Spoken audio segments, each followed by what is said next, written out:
शहदादपुर में मच्छरनि जे ख़ात्मे लाइ स्प्रे न कराइण लाइ शहरी रोडनि ते निकिरी अची एहतिजाजी मुज़ाहिरो करे धरणो हयो। इन मौक़े ते कोटूमोटू चौक ते सिंध यूनाइटेड पार्टी पारां एहतिजाज कयो वियो, जंहिंमें शहरी बि शामिल थी विया।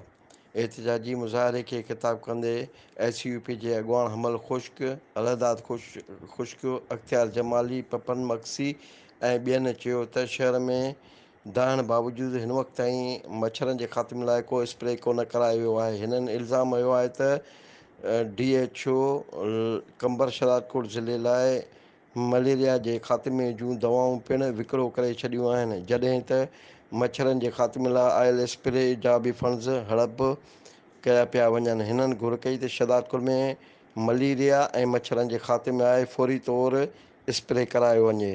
साले खोसो, इबरत न्यूज़, शहदादकोट।